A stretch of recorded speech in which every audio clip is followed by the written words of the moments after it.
Hello नमस्कार good morning everyone. उम्मीद करता हूँ कि आप सब बहुत अच्छे होंगे और एंजॉय कर रहे होंगे, पढ़ाई आपकी बहुत बढ़िया चल रही होगी।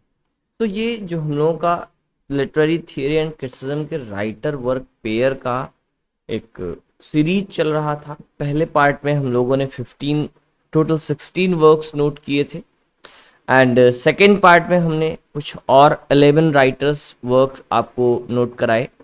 इसमें हम लोग क्या लिखते हैं, केवल किसी वर्क का नाम, उसका पब्लिकेशन ईयर और राइटर कौन है। ऐसा इसलिए करते हैं कि ये एक पूरी लिस्ट हमारे पास बनेगी और इस लिस्ट को हम लोग बार बार रिवाइज करेंगे। इससे क्या होगा कि आपको चीजें याद होती जाएंगी, क्योंकि यहाँ से प्रश्न आपके एग्जामिनेशन में बहुत ज्यादा बनते हैं। ठीक है, बहुत ज्यादा प्रश्न आपसे यहाँ के एग्जामिनेशन में पूछे जाते हैं। बार बार ऐसे प्रश्न आते हैं कि इसमें मैच करना है राइटर वर्क पेयर, या फिर ऐसा फाइंड आउट करना होता है कौन सा मैचिंग पेयर है, कौन सा मिसमैच्ड पेयर है, या फिर डायरेक्ट आपसे पूछ लिया जाता है कि किस राइटर, किस वर्क का कौन सा राइटर है, या किस राइटर ने कौन सा वर्क लिखा है जो दिए गए ऑप्शन हैं। तो इस तरीके के प्रश्न पूछे जाते हैं और कई प्रश्न पूछे जाते हैं, इसलिए ये बहुत इंपॉर्टेंट है। दूसरी बात, ये आपको याद भी इजीली नहीं हो पाता है। जब हम लोग थियरी पढ़ते हैं, डिटेल में पढ़ते हैं, तो वहाँ हम लोगों का ध्यान जो होता है वो कॉन्सेप्ट को समझने में होता है, ये फैक्ट याद उसमें कम हो पाते हैं। इसलिए ये पूरे सारे फैक्ट्स याद रहें, सारे वर्क्स अलग से याद रहें, इसलिए हम आपको ये पूरी लिस्ट दे रहे हैं। बहुत इंपॉर्टेंट है आपके लिए, इसको पूरा शुरू से अंत तक देखें, इसको एक बार लिख लें, चाहे उसको लिख करके बार बार रिवाइज करें या बार बार इस वीडियो को देख करके सुन करके करें, या फिर जैसे आप कभी घर पे कोई काम कर रहे हैं और भी कुछ कर रहे हैं तो उस समय में इसको आप ऑन करके सुनते रह सकते हैं, जिससे कि आपको ये सारी चीज़ें याद हो जाएंगी। फैक्ट्स हैं, बहुत अच्छे हैं, बहुत इंपॉर्टेंट हैं, आपके एग्जामिनेशन में काम आने वाले हैं। आइए आज के जो 15 वर्क्स हैं उन पर चलते हैं। पहली स्लाइड आपके सामने है, ठीक है। ठीक, सबसे पहला जो वर्क आपको यहां हमने लिखा है that is the laugh of Medusa. 1975 का वर्क है, फेमिनिस्ट वर्क है। ठीक है, कैसा है, फेमिनिज्म से रिलेटेड है द लाफ ऑफ मेडुसा। ठीक है, फेमिनिज्म से रिलेटेड वर्क है। ठीक, और इसकी जो राइटर है हेलेन सिक्सस। ठीक है, फेमिनिस्ट राइटर। अब यहां से ये बात भी याद रख सकते हैं, इनका नाम अक्सर एज फेमिनिस्ट भी पूछा जाता है। अभी इसी में एक सीरीज और हम आपको देने वाले हैं टर्म्स और उसके क्वाइनेज का। ठीक है, the laugh of Medusa 1975, Helene Cixous. ठीक है, there after the feminine mystique 1963।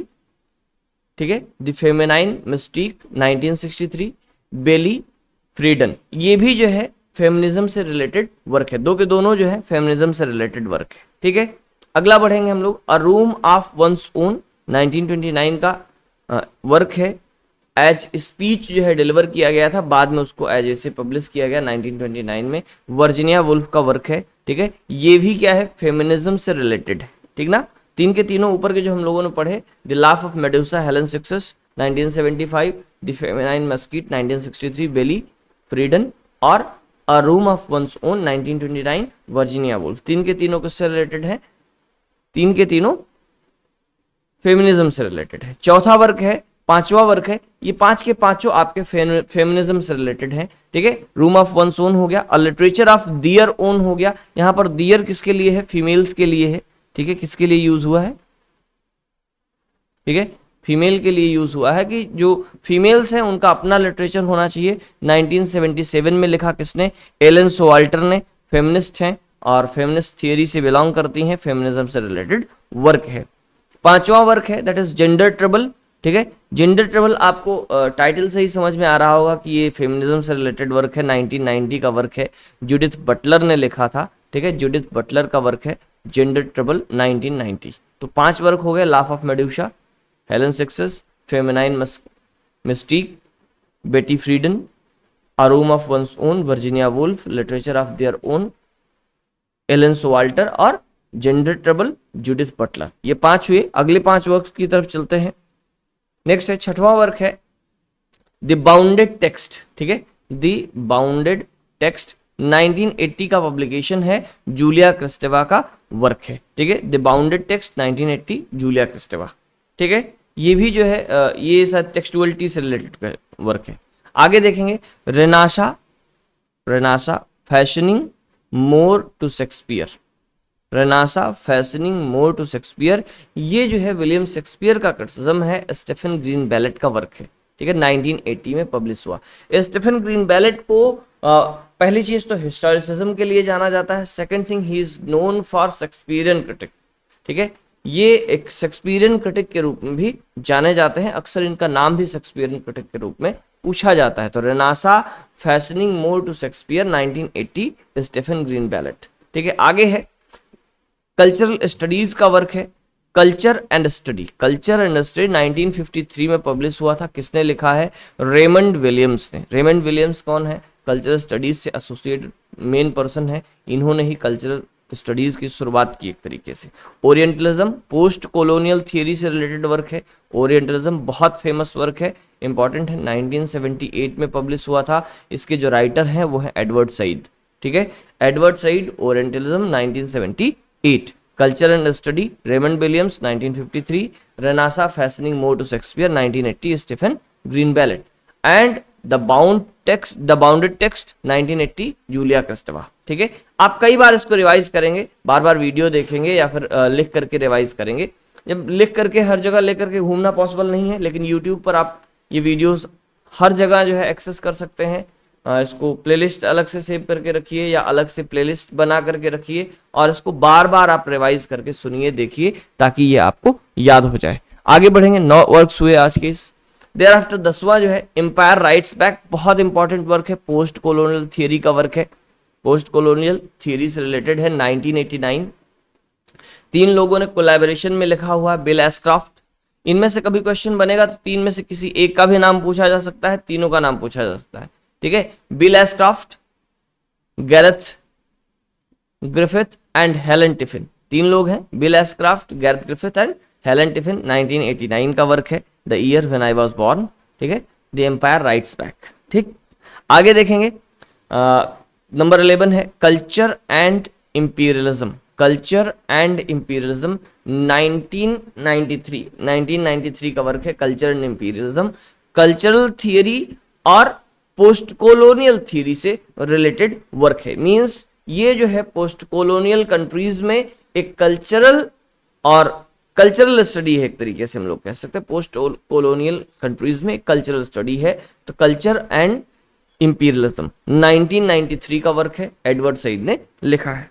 आगे देखेंगे मैडनेस एंड सिविलाइजेशन, ठीक है, madness and civilisation 1965 Michael Foucault का वर्क है, ठीक है, madness and civilization Michael Foucault, ठीक है, इंपॉर्टेंट वर्क है, फिलॉसफी का वर्क है।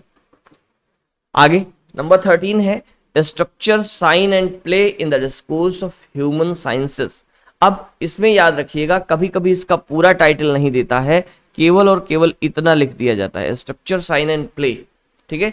तो स्ट्रक्चर साइन एंड प्ले पूछे या पूरा title structure sign and play in the discourse of human sciences 1966 का वर्क है, जैक्स डेरिडा ने लिखा था, स्ट्रक्चरलिज्म से रिलेटेड वर्क है, ठीक है, स्ट्रक्चरलिस्ट थियरी से रिलेटेड वर्क है। आगे देखेंगे, नेक्स्ट है the allegories of reading, the allegories of reading 1973 का वर्क है, पॉल डीमन ने लिखा है, ठीक है, पॉल डीमन 1973, ठीक है, एलेगरीज ऑफ रीडिंग, ठीक है, रीडर रिस्पॉन्स थियरी से रिलेटेड वर्क है। 14 नंबर 15 देखेंगे blindness and insight, blindness and insight 1971 का वर्क है, पॉल डीमन ने ही लिखा है। Blindness and insight and allegories of reading, ये दोनों वर्क किसके हैं? पॉल डीमन के हैं। Structure sign and play in the discourse of human sciences 1966 Jacques Derrida है। बाकी कौन से वर्क किए हम लोगों ने? एम्पायर राइट्स बैक किया 1989, Bill Ashcroft, Gareth Griffith and Helen Tiffin. Culture and imperialism 1993 Edward Said. Madness and civilisation 1965 Michael Foucault. The Bounded Text 1980 Julia Kristeva. Renaissance fashioning more to Shakespeare Stephen Greenblatt 1980। Culture and study 1953 Raymond Williams, ठीक है, और orientalism Edward Said 1978। ये थे आपके 15 works जो आज के इस छोटे से वीडियो में हम लोगों ने किया है। हमारा टारगेट रहता है कि वीडियो 20 मिनट से ज़्यादा का ना हो, ये तो आज हम लोगों ने 10 मिनट में कर लिया, बहुत ईजी है। इसी तरीके की तमाम वीडियोस, तमाम सीरीज़ आपके लिए आती रहती हैं जो आपके एग्जामिनेशन को इजी बनाती हैं, सरल बनाती हैं, ताकि आप आसानी से अपने एग्जामिनेशन को क्रैक कर सकें। उम्मीद करते हैं ये सारी वीडियोस आपको हेल्प करेंगी। साथ ही साथ शाम 6 बजे भी एक क्लास आपकी लाइव होती है, उसको भी आप ज्वाइन कर सकते हैं। सारी क्लासेस फ्री हैं।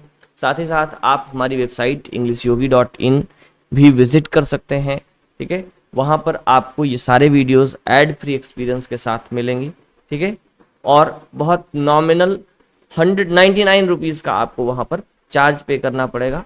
ऐसा इसलिए है ताकि जो वेबसाइट हैंडलिंग चार्जेस हैं उसको मैनेज किया जा सके और आपको भी ये लगे कि हाँ आपने जो है कुछ पे किया है और आप भी सीरियस रहें। तो उम्मीद करते हैं ये सारी क्लासेस, जो मेरा प्रयास है वो आप तक बहुत सफलतापूर्वक पहुंचेगा, आपको सफल बनाने में एक बड़ी भूमिका निभाएगा। इसी उम्मीद के साथ मिलेंगे अगले वीडियो में, अगली क्लास में। तब तक के लिए नमस्कार। और जाते जाते चैनल अगर नए आए हैं तो सब्सक्राइब करिएगा और दोस्तों के साथ अपने फेसबुक या अन्य जो सोशल मीडिया साइट्स हैं, आपके व्हाट्सएप का स्टेटस है, वहाँ ज़रूर शेयर करिएगा ताकि अन्य स्टूडेंट्स को भी मिल सके, ठीक है। हमारी यूट्यूब की एनालिटिक्स है, आप लोग देखते हैं, सब्सक्राइब नहीं करते, शेयर नहीं करते, so like share and subscribe करते चलिएगा। आज के लिए इतना ही। नमस्कार, जय हिंद।